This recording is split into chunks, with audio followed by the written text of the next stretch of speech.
Welcome to Treadmill Talks with Shannon Maves, a podcast for athletes and fitness enthusiasts to pass the time during mind-numbing cardio while I use my no-bullshit coaching style to educate, inspire, and entertain. I'm your host, Shannon Maves. Now let's walk and talk. Hello, and welcome to another episode of Treadmill Talks, the one about refeeds. Today, I'm going to discuss what a refeed is, how, why, and when refeeds can be beneficial, as well as different types of refeed strategies. For those of you who have never heard the term refeed before, a refeed is a strategic increase in calories, typically in the form of mostly carbohydrates during a fat loss phase, which is used to improve the rate of progress, as well as help with dietary adherence. Oftentimes, people refer to a refeed as a cheat meal, but I personally hate this term. While I do assign my clients an untracked meal or an untracked day fairly often, which I will get into a bit later, I don't call it a cheat meal or a cheat day. It is an untracked meal, because calling a refeed a cheat kind of implies that all rules go out the window and you can just go ham on whatever the fuck you want for the whole meal or the whole day, which is not what a refeed should be. So I'm going to repeat my definition of a refeed again. A refeed is a strategic increase in calories, typically in the form of carbohydrates, during a fat loss phase, which is used to improve the rate of progress as well as help with dietary adherence. Nowhere in that statement do I mention going to an all-you-can-eat buffet and stuffing your face with everything in sight for multiple reasons. On a physiological level, binging that hard can actually set you back, essentially undoing all of the progress that you had made up until that point. Because you can basically eat back all of the calories you had been eliminating, bringing you right back to your maintenance calories, if not above.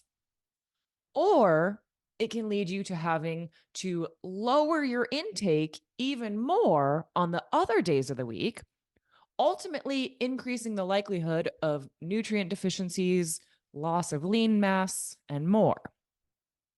It can also fuck with your digestion, your hunger levels, your energy, and all that stuff later down the road, which makes whatever plan that you're following that much harder to adhere to, which increases the likelihood of falling off track and quitting altogether. And on a psychological level, having a cheat meal or a cheat day can really fuck up your relationship with food, because it doesn't really do anything other than perpetuate the belief that some foods are good and some foods are bad. And being a coach who always prioritizes my clients' physical and mental health, my goal is to improve your relationship with food while also achieving your desired physical results in a healthy and sustainable way, which is why I do not give untracked meals to every single client. They have their time and they have their place, as do other refeed strategies. But first, I want to talk about how and why a proper refeed can actually be beneficial during a fat loss phase. Physiologically speaking, when we are in a fat loss phase, we are essentially starving ourselves because we are consuming less calories than we are expending. So our body uses our excess fat stores to make up for this energy deficiency. But our bodies do not want to use fat stores as energy for too long of a period of time because it's extremely taxing on the body. It can lead to higher levels of cortisol, which can negatively affect mood, sleep, recovery, and more. What our body wants to use as energy is carbs. Carbohydrates are our body's primary source of energy. So when we strategically implement a higher carbohydrate meal, It replenishes those energy stores that our body wants to use rather than fat stores, which increases our energy.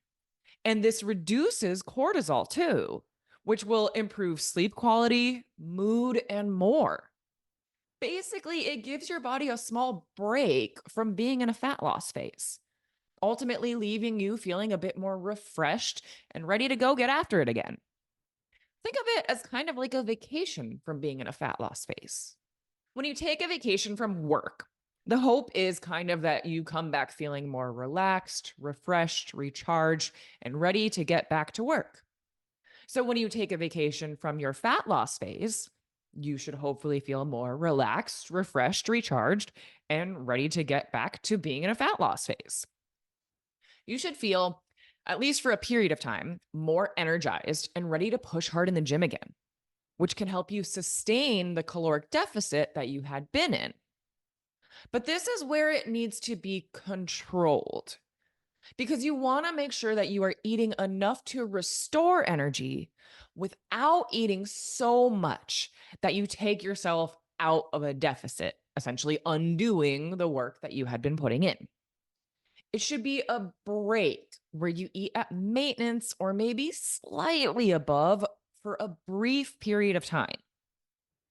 Now, in order to get to that point where you physically need a refeed because your energy stores have been depleted that much, you have to have been in a caloric deficit for a fairly reasonable amount of time. Physiologically speaking, you probably do not need a refeed as often as you might think or you might want. But this is where my strategy does differ from some other coaches out there. While I do agree with these other coaches that you 100% do not physically need a refeed when you're just a few weeks or even a few months into a fat loss phase, because your energy stores have not been depleted that severely yet, I personally think that refeeds are a phenomenal psychological tool to use to increase dietary adherence, especially during a fat loss phase. Because let's be honest, trying to lose body fat is hard. Consuming less calories than we're expending and being in a caloric deficit on a regular basis is hard. So sometimes having that little break, whether it's just for a single meal or a day, or maybe even a few days, can really help us stay on track with our plan. It kind of just gives that sigh of relief, like, oh, good, I don't have to feel quite as hungry for today. Or it lets you go out and have a nice date night with your significant other since you haven't been going out to eat as often. Or you can go out and enjoy a social event without having to say no to the dessert. Again, it's kind of just a break or a vacation to help you reset, whether that be physically or mentally. I should put a little disclaimer here, though, because if you are a competitor who is serious about competing, do not ask your coach for a refeed just because you want to go out on a date with your husband. Bodybuilding is a very psychologically demanding sport, and your coach will most likely only assign you a refeed when you physically need one, because their job is to help you present an undeniable package on show day. Your job is to dig deep and do the fucking work, physical and mental work. It's also your job to communicate with your coach, though. So that way they know when you physically need a refeed. A good coach should be able to tell by your check-in photos when your muscles are looking flat and need to be filled out, which a refeed will do since carbs help your muscles look full and firm. But oftentimes there are other signs you are in need of a refeed that can't be shown in just a check-in photo. For example, if your strength in the gym has gone to shit, not your motivation, but your physical strength starts to decrease substantially, that's one indication that you might benefit from a brief period of time with higher food, specifically higher carbohydrates, to increase your energy stores and help you push hard in the gym again. Another sign that you might benefit from a refeed could be if your sleep is starting to suffer, because a fat loss phase is stressful on the body. And when our body is stressed, it releases excess cortisol. And excess cortisol suppresses melatonin. And when melatonin is suppressed, it becomes harder to fall and to stay asleep. So taking that little vacation can help to reduce cortisol. And this is another time when carbs are more specifically important to implement into a refeed, because carbohydrates have actually been shown to help reduce cortisol. Think about a time when you were super stressed and craving carbs. This may have been partially a mental craving, but it was also your body's way of telling you what it needed in order to calm down a bit. Carbs are your friend. They give us better energy in the gym, better pumps in the gym, and they literally help us feel happier, less stressed, and sleep better. But I will say that sometimes an increase in fats can also be beneficial with a refeed. It's not quite as common, at least not if you're following a good macro split on a regular basis. But sometimes when food gets lower, digestion gets slower. And by increasing fats a bit, it can sometimes help to get things going again. It can also be mentally helpful for adherence. Because if you're someone who tends to crave fattier foods and you're trying to minimize the amount of cheese and avocado you're eating on a daily basis, then having a refeed with a little bit more fat can help to satisfy those cravings, ultimately leaving you feeling more refreshed and likely to stay on your plan for a longer period of time. Now, I mentioned that I do assign untracked meals from time to time, but this is just one refeed strategy that I implement with my clients. And to be completely honest, I like to implement this strategy as often as possible because my ultimate goal is to give my clients the tools they need to eventually not have to weigh and track their food or follow a meal plan in the future. So, by giving them a period of time where they focus on tapping into their internal hunger cues and eating a bit more intuitively, it allows them to not only take that little vacation from their fat loss phase, but it also helps them build more confidence when they start to realize they can control themselves around food more. Sometimes they'll go a little bit overboard, sure, but those little mistakes usually serve as a great reminder as to how much better they feel when they eat a more balanced and nutritious diet.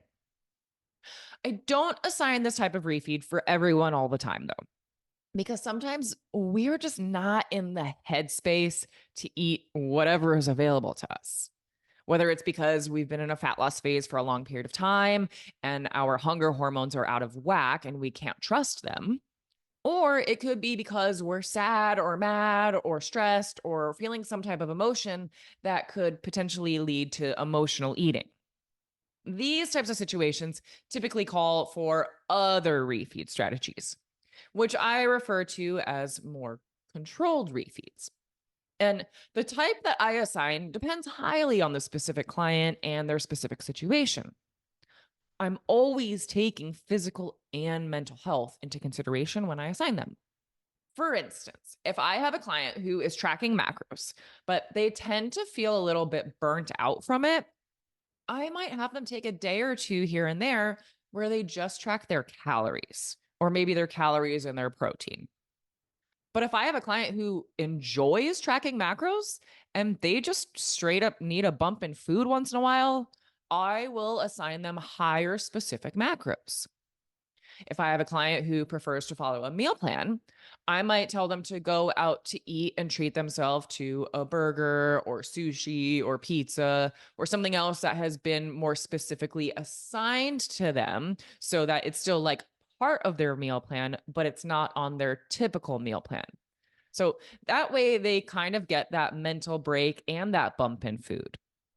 And one of my lesser used strategies that I do still utilize once in a while is giving what I call daytime macros. This type of refeed is similar to an untracked meal, but it allows for a bit more controlled approach.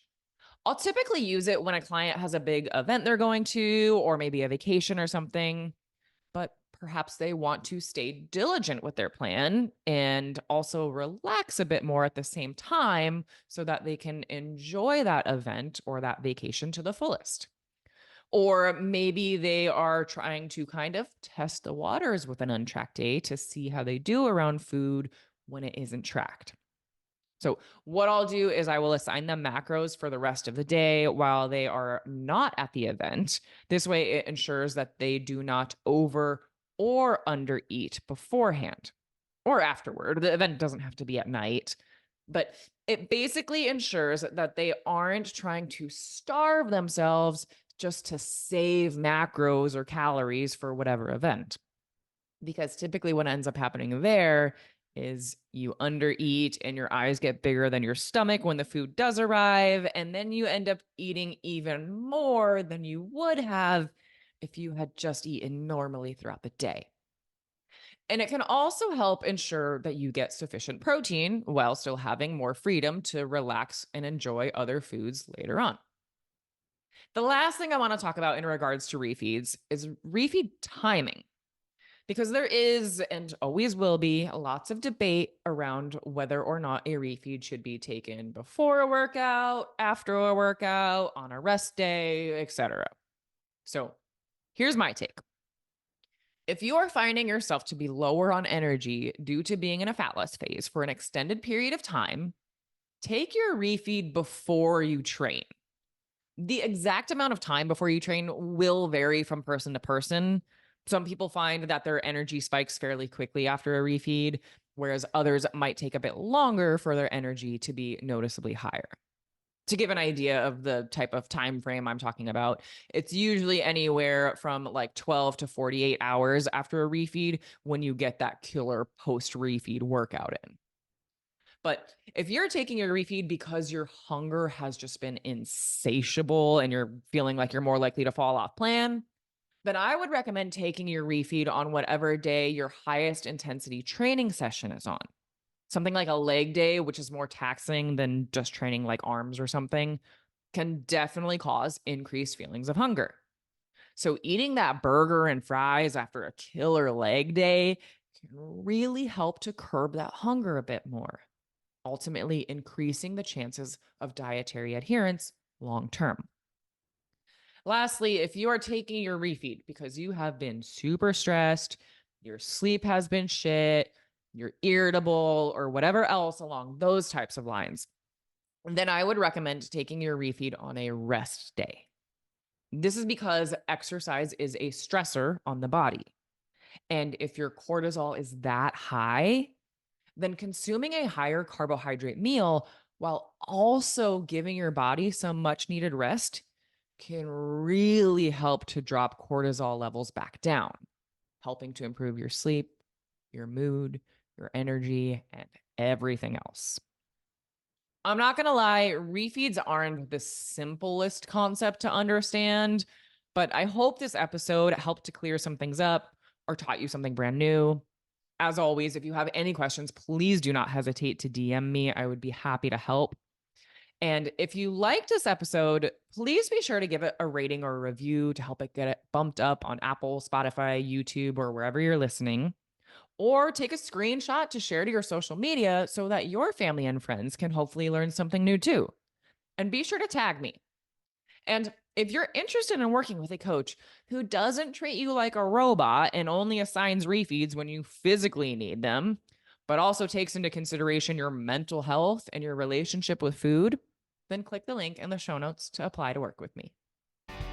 Thank you for listening to Treadmill Talks. If this episode taught you something, lit a fire under your ass, or at least helped you forget how long you've been walking in place, please leave a review or take a screenshot to share on your social media. Don't forget to tag me at Shannon Maves so I can give you some love right back. And thanks again for listening to my Treadmill Talk.